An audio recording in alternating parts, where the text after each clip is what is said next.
Hey, I can't find my tripod, so you're gonna have to just bear with me. I thought I'd just film myself creating my tripod today. It's going to involve some PlayStation games and a pint glass. Kick-ass. Okay. Driver 3, Dragon Ball, Tekken, Star Wars. That's how nerdy my games are. I think I'm gonna need a little bit of Star Wars 2 too.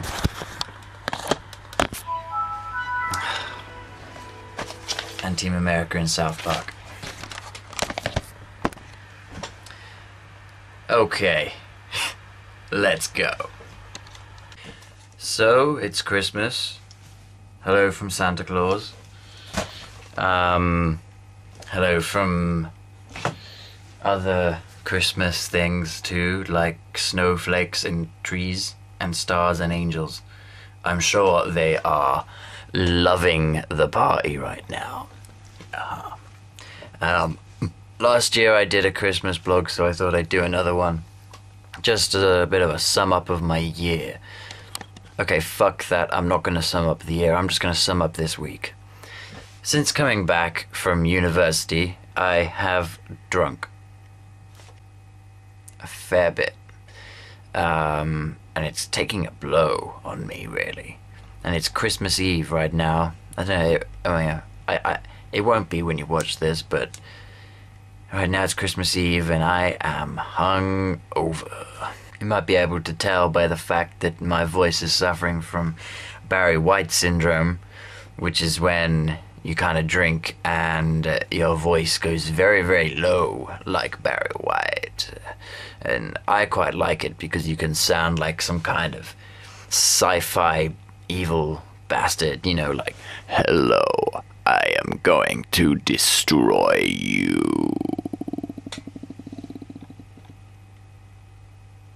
If you haven't noticed already, I don't really have much to say apart from what I'm about to say. I saw Avatar yesterday. Woo! Woo! Now I'm sure that's what all of you are thinking. And yes, I saw it in 3 motherfucking D. The only way to see Avatar. Now I'm gonna start off by saying this, okay? It was really good. Like, to watch, insofar as the 3D, the visuals, it all coming out of the screen. They'd really worked hard on, you know, on the whole 3D aspect of the movie. But when it comes to the story, I'm a little bit disappointed. Because it's Pocahontas in space. God, nothing about the story is original. They even had a talking tree.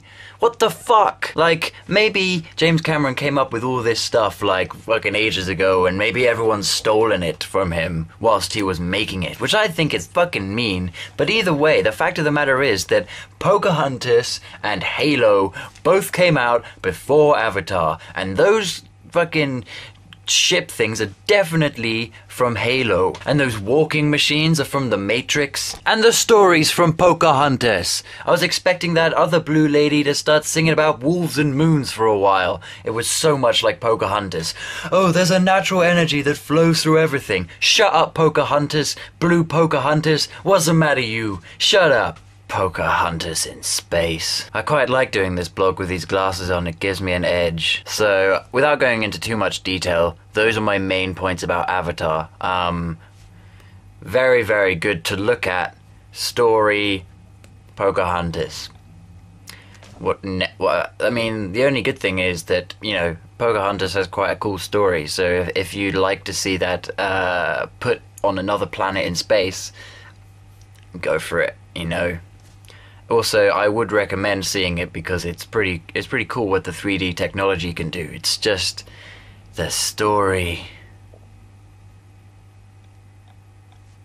I'm also going to talk about that Rage Against the Machine thing that went down a couple of days ago on Facebook and on the charts. Now, I personally bought the single because I thought it was a cool idea not getting an X Factor song to #1, despite the fact that X Factor still won because it came in like 30th, 32nd, 40th, 25th, 15th, 2nd, and that Susan Boyle character, her album came to #1, so in every other department, X Factor beat Rage Against the Machine, with the exception of the actual #1. So it's kind of a hollow victory, considering that it's like kind of like a wolf manages to kill like a something big, like a gazelle, you know, and he's about to eat it, but then like 50 other gazelles come around and they're about to kill the wolf. That's kind of what it's like. And I know the whole thing about the record label shit, but I'm not too bothered about that, because I don't think it was about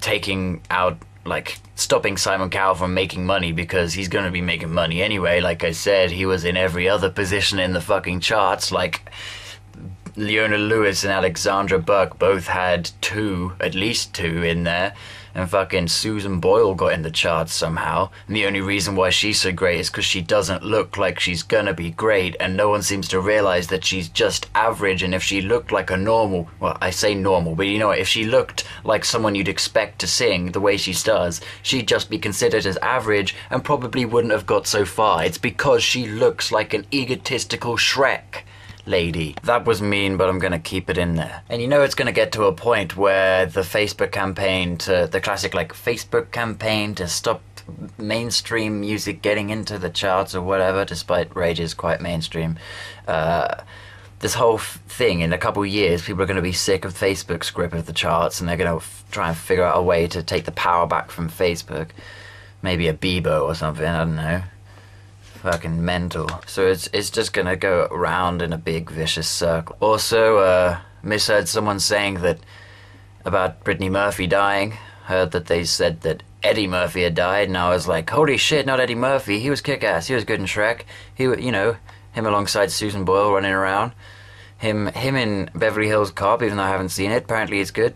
You know, he's really cool. He was very racist on stage, very homophobic. But yeah, I'm sad for Eddie Murphy's loss. And then they said actually it was Brittany Murphy, and I said, oh,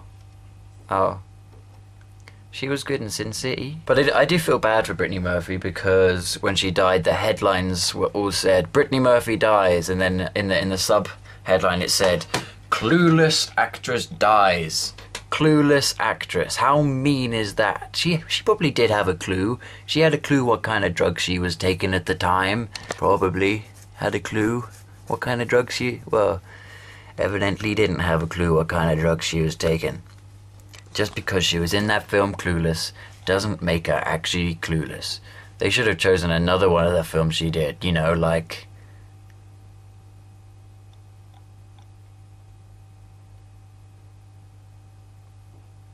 But yeah, I'm running out of things to say. I'm gonna take the glasses off now.